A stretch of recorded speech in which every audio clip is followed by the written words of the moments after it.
ഈ നോപ്പിയിൽ പലരും വന്ന് പറയുന്ന ഒരു ബുദ്ധിമുട്ടാണ് ശോധനക്കുറവ്. വയറ്റിന്ന് കറക്റ്റായിട്ട് പോകുന്നില്ല.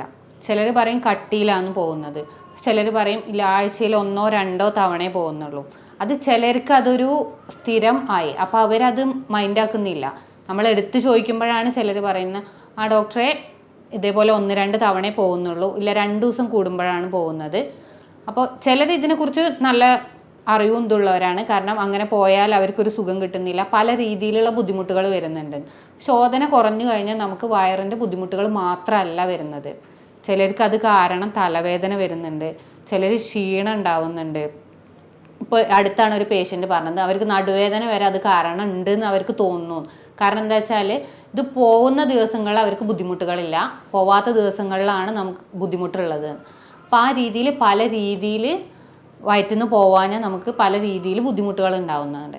അപ്പോൾ ചിലർ പറയുന്നു പല ഫുഡിൽ നല്ല ചേഞ്ച് വരുത്തി നോക്കി, ഞങ്ങൾ കൂടുതൽ ഫൈബർ ആയിട്ടുള്ള ഫുഡാണ് കഴിക്കുന്നത്, എന്നിട്ടും പോകുന്നില്ല. വെള്ളം നന്നായിട്ട് കുടിക്കുന്നുണ്ട്, എന്നിട്ടും മലബന്ധം ഉണ്ടാവുന്നുണ്ട്. അപ്പോൾ ഈ മലബന്ധം എന്ന് പറയുന്നതിന് ഈ ഭക്ഷണം മാത്രമോ വെള്ളം മാത്രമോ കുടിച്ചുകൊണ്ട് മാത്രം നമ്മളത് ക്ലിയർ ആവില്ല. ഇന്ന് ഈ വീഡിയോയിൽ ഞാൻ നിങ്ങൾക്ക് ഒരു ഫലപ്രദമായ രീതിയിലുള്ള 2 ഒറ്റമൂലികൾ പറയുന്നുണ്ട്. ഇത് രണ്ടും നിങ്ങൾ രാത്രി കഴിച്ചു കഴിഞ്ഞാൽ നിങ്ങളെ ശോധന രാവിലെ കറക്റ്റായിട്ട് നടക്കുന്നതാണ്.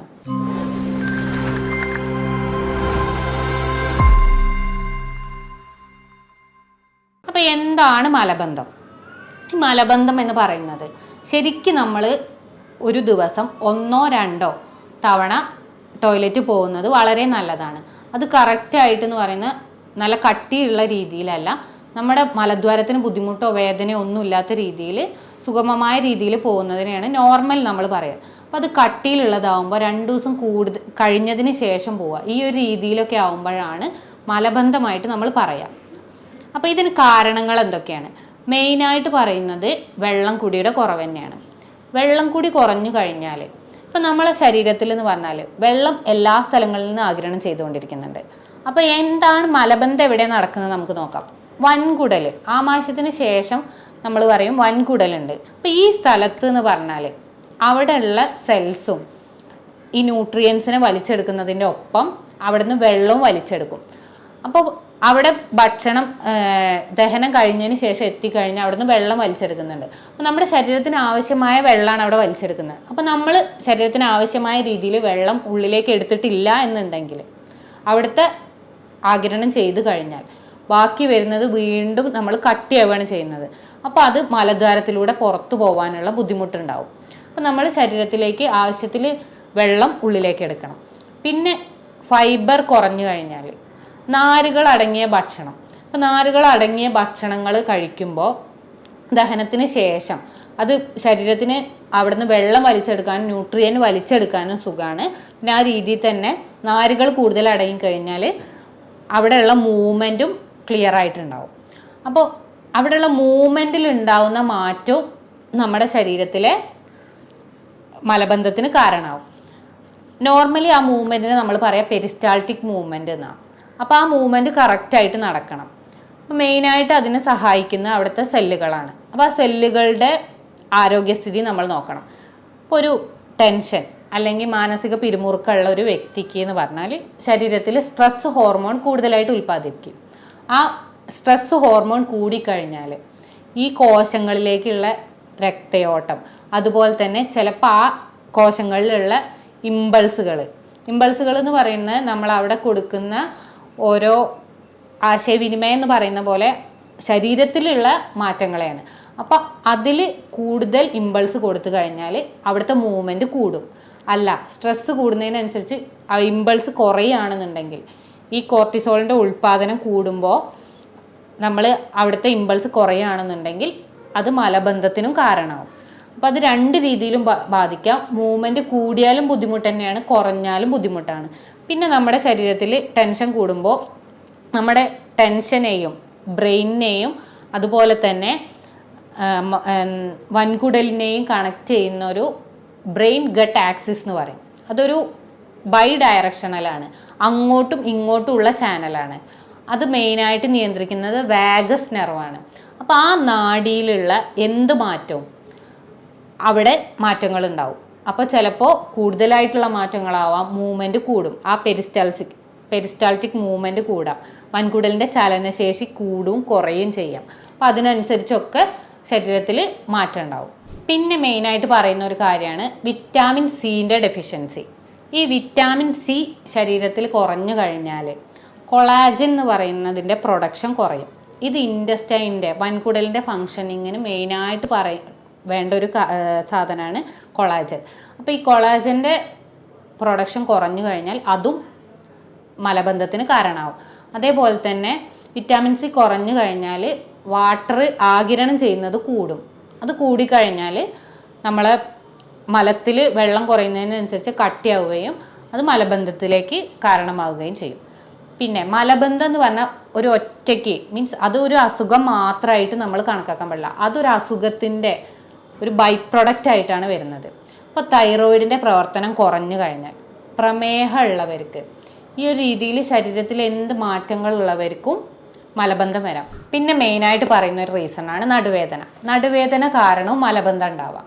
നടുവേദന കാരണം എങ്ങനെ മലബന്ധം ഉണ്ടാകുന്നതെന്ന് ചോദിച്ചാൽ നമ്മുടെ സുഷുമ്ന നാഡിയിൽ എന്തെങ്കിലും ട്യൂമർ വന്നു കഴിഞ്ഞാൽ, ആ ട്യൂമർ വന്നു കഴിഞ്ഞാൽ അതിന് ശേഷം അവിടുന്ന് അങ്ങോട്ടുള്ള എല്ലാ നാഡികൾക്കും അമർച്ച വന്നു, അതുപോലെ തന്നെ നമുക്ക് സെൻസേഷൻ കിട്ടില്ല. അപ്പോൾ ഇത് കാരണം നമ്മൾ മൂത്രത്തിൻ്റെ ബുദ്ധിമുട്ടുകളും ഉണ്ടാവും, അതേപോലെ തന്നെ മലദ്വാരത്തിൻ്റെ ഫങ്ഷനിങ്ങിലും കുറവുണ്ടാവും. അപ്പോൾ ആ ചലനശേഷി കുറഞ്ഞു കഴിഞ്ഞാൽ മലം കട്ടിയാവും ചെയ്യും, അവിടെ മലം കൂടുതലായിട്ട് നിൽക്കുകയാണ് ചെയ്യുക.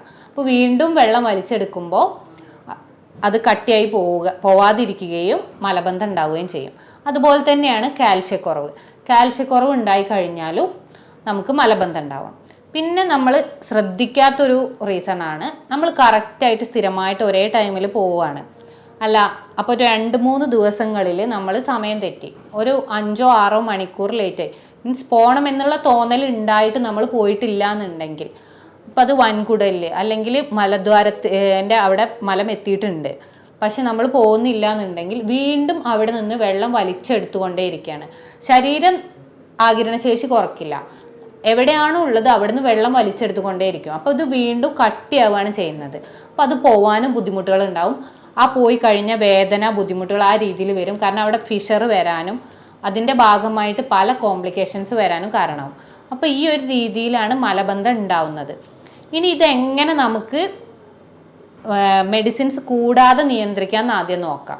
മലബന്ധം ഇല്ലാതാക്കാൻ വേണ്ടി നമ്മൾ മെയിനായിട്ട് ചെയ്യേണ്ടത് ഒരു കൃത്യമായ ടൈം. അപ്പോൾ നമ്മളെ ശരീരം എന്ന് പറയുന്നത് ഒരു ബയോളജിക്കൽ ക്ലോക്കാണ്. ഉറങ്ങാനും അതുപോലെ തന്നെ ഫുഡ് കഴിക്കാനും. അപ്പോൾ അതുപോലെ തന്നെ നമുക്കൊരു പ്രാധാന്യം അർഹിക്കുന്ന ഒരു കാര്യമാണ് ടോയ്ലറ്റ് പോവുക. അപ്പോൾ ഇത് കറക്റ്റ് ഒരു ടൈമിൽ ഫോളോ ചെയ്യാൻ നോക്കുക. ഇപ്പോൾ ഒരു 8 മണിയാണെന്നുണ്ടെങ്കിൽ ആ 8 മണിക്ക് തന്നെ സ്ഥിരമായിട്ട് പോകാൻ നോക്കുക. പോകണമെന്ന തോന്നൽ ഉണ്ടായി കഴിഞ്ഞാൽ ഒരു വിത്തിൻ 10 മിനിറ്റ്സ് ഇത് നിങ്ങളൊന്ന് സ്ഥിരമായിട്ട് ചെയ്ത് നോക്കൂ. നിങ്ങൾക്ക് എന്തായാലും ജീവിതത്തിൽ മലബന്ധം വരില്ല.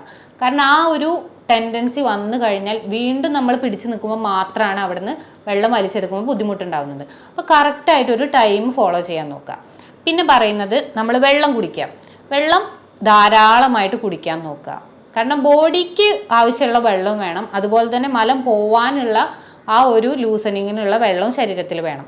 അപ്പോൾ നന്നായിട്ട് ഡെയിലി വെള്ളം കുടിക്കാൻ നോക്കുക. പിന്നെ വിറ്റാമിൻ സി റിച്ച് ആയിട്ടുള്ള ഫുഡ്, നാരങ്ങ, ഓറഞ്ച്, ബ്രോക്കോളി ഇതുപോലത്തെ ഫുഡുകൾ നമ്മൾ ഡെയിലി ഭക്ഷണത്തിൽ ഉൾപ്പെടുത്താൻ നോക്കുക. പിന്നെ പറയുന്നത് ഇൻസോലബിൾ ഫൈബറും സോലബിൾ ഫൈബറും നമ്മൾ കഴിക്കണം. ഓട്സ്, ബാർലി ഇത് നമ്മൾ ഡെയിലി ഫുഡിൽ ഉൾപ്പെടുത്തുക. അത് രാത്രിയാണെന്നുണ്ടെങ്കിൽ രാത്രി അല്ല, നിങ്ങൾക്ക് പറ്റുന്ന സൗകര്യം പോലെ രാത്രിയാണ് ഏറ്റവും നല്ലത്. അതുപോലെ തന്നെ തവിടുള്ള അരി കഴിക്കാൻ നോക്കുക.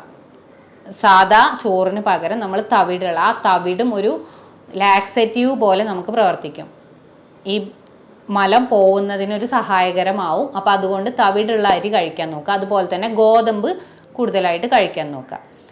പിന്നെ നമ്മൾ ഇപ്പോൾ ടോയ്ലറ്റിൽ ഇരിക്കുന്ന സമയത്ത് നമ്മുടെ കാൽമുട്ടുകൾ നമ്മുടെ അരക്കെട്ടിന് ഒന്ന് അരക്കെട്ടിനേക്കാൾ ഒരു ചെറുതായിട്ട് ഉയർന്ന രീതിയിൽ ഇരിക്കാൻ നോക്കുക. അതിനു വേണ്ടി നമ്മൾ ചെയ്യേണ്ടത് നമ്മളെ മടമ്പ് ജസ്റ്റ് ഒന്ന് പൊന്തിച്ചാൽ മതി. ഈ രീതിയിൽ ഇരുന്ന് കഴിഞ്ഞാൽ നമ്മുടെ വൻകുടലും അതേപോലെ തന്നെ സ്പൈനൊക്കെ നേരെ രീതിയിൽ വരുന്നതുകൊണ്ട് ആ മൂവ്മെൻറ്റ് ചലനശേഷി കൂടുന്നത് കാരണം മലം പെട്ടെന്ന് പോവാൻ നമുക്ക് സഹായകമാവും.